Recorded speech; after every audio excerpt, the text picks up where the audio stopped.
Je pense que si vous êtes venu feuilleter quelques ouvrages de la Bibliothèque humaine, c'est que vous aimez la littérature, et peut-être ce qui est du domaine de l'humain.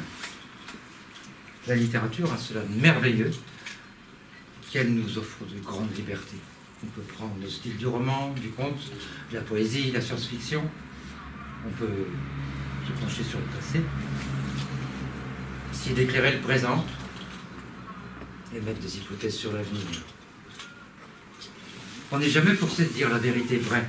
Ça, c'est ce qu'Émile Ajar aurait pu raconter à Romain Gary autour d'un pot. Ça.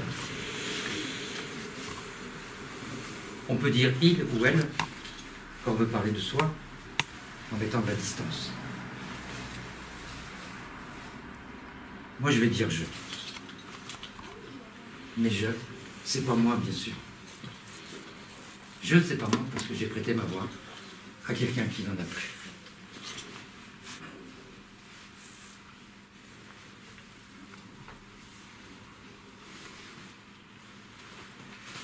Je m'appelle Aziz. Je viens d'un petit village tout près de Khartoum, au Soudan. Une enfance tranquille, heureuse, avec de grandes familles, de cousins. L'école, les jeux. Pas de souvenirs précis. Comme un moment de bien-être qui n'existe pas vraiment. Et puis, j'ai pu aller faire des études supérieures à l'université de Khartoum. Au bout de 3 ans, je suis sorti avec un beau diplôme à la main. Mais il faut dire que chez nous, un beau diplôme, c'est bien pour l'encadrer, ça fait joli au mur, mais ça ne donne pas de travail. J'ai remis les pieds sur terre et je me suis aperçu que sans faire le service militaire, on ne pouvait pas trouver de travail durable. Je me suis donc présenté aux autorités. J'ai été muté dans la police militaire. La vie n'était pas particulièrement difficile, l'entraînement, du sport, maniement d'armes, défilés. On faisait un peu de sécurité dans des quartiers dits chauds de Khartoum, quelques patrouilles sur les marchés, et puis assurer la sécurité quand il y avait des matchs de football. C'était pas bien terrible. Un jour, on nous appelle sur une manifestation d'étudiants. C'était tranquille, ils chantaient, ils gueulaient des slogans, ils avaient l'air de bien se marrer. Et tout d'un coup, on nous a ordonné de taper dans le tas. Les étudiants-là, eux, c'était moi, quelques mois avant. Impossible. J'allais pas me taper dessus. Alors j'ai posé mon bouclier et j'ai posé ma matraque. 3 collègues ont fait comme moi. Le soir même, on était arrêtés pour subversion, opposition notoire au régime du Conseil national et rébellion. Nous avons été torturés pendant 5 jours, mais ça, je crois que je ne pourrai jamais le raconter. Tous les jours, on nous rappelait, un de vous doit être condamné à mort pour l'exemple. C'est la moindre des choses. Le 5e jour, j'étais tellement mal au poing qu'on m'a emmené à l'hôpital militaire. Le lendemain matin, un avocat a pu venir me voir. Il m'a dit, un de tes potes a été exécuté sommairement cette nuit, d'une balle dans la tête. Dès que tu peux, barre-toi. Tu dois être le prochain sur la liste. La nuit d'après, la surveillance était très légère. On était tous dans un tel état qu'on ne présentait aucun danger de fuite pour qui que ce soit. J'ai réussi à me traîner et à me glisser entre les militaires de faction. J'ai mis 10 jours à traverser le désert pour arriver en Libye. Je suis resté 2 mois en Libye. Ça non plus, je crois que je ne pourrai jamais le raconter. Et puis, j'ai pu monter sur un bateau. On appelait ça un bateau, mais c'était plutôt une coquille de noix. Et 2 jours et 2 nuits après, on a pu débarquer en Italie. Mon grand rêve, c'était passer en Angleterre. Je connaissais les cartes, je ne suis pas idiot, j'avais un diplôme.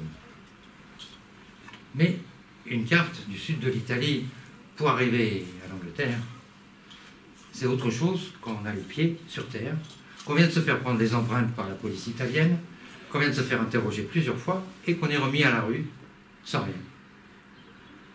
Il a fallu remonter toute l'Italie, puis passer en douce en France, et puis se glisser dans des camions, et puis monter dans des trains en marche, et puis pour arriver à Paris, et puis à Calais.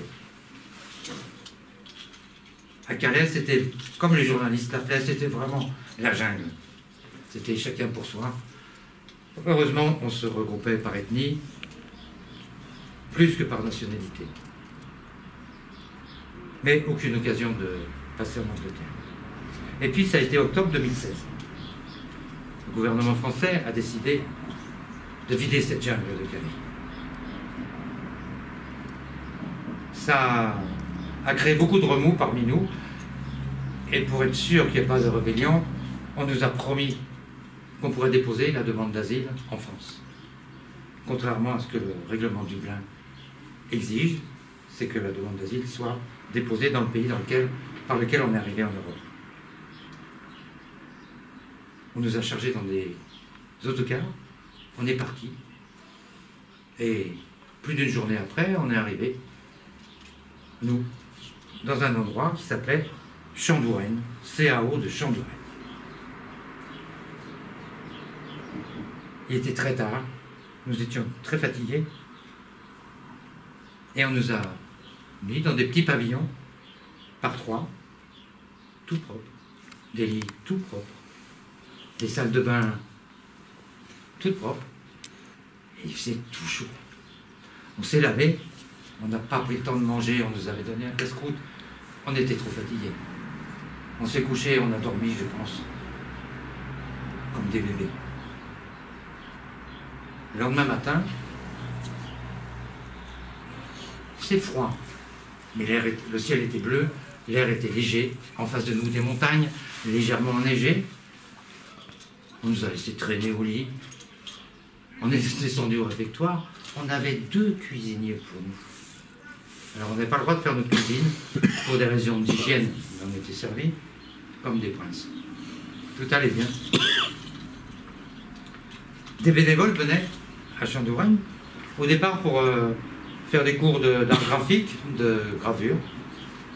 Et puis après, on s'est aperçu que ce dont on avait besoin surtout, c'était des cours de français. Donc on a commencé à faire des cours de français. Des amis de Saint-André nous ont emmenés même au festival de xylophile à Hanovre pour faire de la gravure en bois. Ce jour-là, je me souviens, j'étais avec mon cousin et avec nos amis, et on nous a fait beaucoup de compliments. Je suis assez timide, et je me demandais si c'était pas par gentillesse, parce qu'on était très noirs quand même. Mais non, c'était sincère, et ça nous a fait vraiment, vraiment plaisir. Entre-temps, on avait eu le temps de déposer notre demande d'asile à la préfecture de police de Marseille, et on attendait la réponse. On attendait. On m'a convoqué à l'OFPRA, c'est l'Office français de protection des réfugiés et apatrides, à Paris, pardon. Et là, le résultat, 3 jours après, c'est que j'avais menti. Je ne me souvenais pas d'avoir menti. On m'a dit que j'avais menti, et j'ai compris après que l'interprète, qui parlait très bien arabe, avait des problèmes de traduction en français, et qui avait donné des dates un peu différentes à plusieurs moments de sa traduction. Je suis donc reparti, débouté de ma demande d'asile, au titre que j'étais un menteur. Mes amis m'ont aidé à faire le recours à la CNDA, la Cour nationale de la demande d'asile. Et là, un mauvais avocat aussi. Et la Cour n'a retenu que le mensonge, soi-disant, que j'avais sorti lors de ma première audience à l'OFPRA. Des amis m'ont dit qu'il était possible de faire une demande de réexamen auprès de l'OFPRA. C'était trop compliqué. Et j'y croyais plus. Alors, sans rien dire à personne, j'ai pris mon baluchon, j'ai quitté le 04 et je suis remonté à Calais. À Calais, mes amis m'ont bien montré que ça passait plus, on ne pouvait plus rien espérer. Je suis monté en Belgique, j'ai essayé 10-15 fois de me glisser dans un camion pour passer en Angleterre. Et puis un soir, les chauffeurs routiers se sont mis à plusieurs, m'ont sorti de dessus un essieu de leur camion et m'ont tabassé. J'ai mis quelques jours avant de pouvoir remarcher. J'ai essayé de recommencer une tentative, mais j'ai été dénoncé, arrêté par la police. Quelques jours de cellule, et puis je me suis retrouvé avec d'autres Africains dans un avion cargo qui a volé longtemps. Il s'est arrêté une fois, je crois que c'était au Qatar, pour faire un plein sûrement, je n'ai pas compris pourquoi il s'arrêtait là, alors qu'aucun de nous n'était débarqué. Et puis, l'avion s'est arrêté à l'aéroport de Khartoum. Tout de suite, j'ai bien vu les hommes au fond, en veste militaire et en blouson de cuir. Ils m'ont regardé tous. Je savais qu'il ne fallait plus rien espérer. C'était la police secrète qui m'a emmené dans une prison très spéciale, à l'est de Khartoum, pas très loin. Et j'y suis resté longtemps. J'ai su après que j'y suis resté 13 mois. Je ne pourrai jamais non plus raconter ce qu'on m'a fait. J'ai vécu dans un brouillard de souffrance, dans un air irrespirable. La fin de cet épisode, c'était un grand brouhaha. Quand au printemps 2019, d'abord les étudiants, et puis la foule, et puis la population est descendue dans les rues pour hurler contre al-Bashir, le dictateur. Les prisons ont été ouvertes, ma famille a pu me récupérer.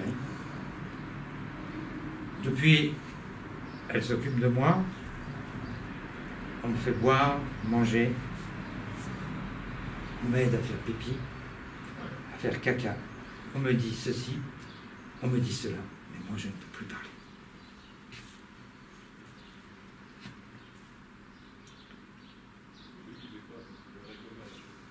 Les pays européens ont trouvé une belle expression. Pays sûr. Pays sûr, ça permet d'expulser des demandeurs d'asile, des migrants, des exilés, sans se poser de questions. On les renvoie dans un pays sûr. Alors que souvent ils attendent la prison, des sévices et la mort. De vous à moi, pensez-vous vraiment que quelqu'un qui quitte son pays, sa famille, ses amis, sa culture, sa langue, ses paysages, qui prend le risque de traverser des déserts, de séjourner dans des pays où il va être humilié, séquestré, vendu comme esclave, violé, tué, que quelqu'un qui prend le risque de partir sous des coquilles de noix, franchir une mer qui parfois est difficile et meurtrière, pensez-vous vraiment que quelqu'un qui, en plus, est capable de traverser des pays avec un peu d'eau croupie dans les ruisseaux, un bout de pain, un peu à manger, sans espoir de vie meilleure, pensez-vous vraiment que quelqu'un comme ça vienne chez nous, juste vous voler une bouchée de pain? Merci. Ah non,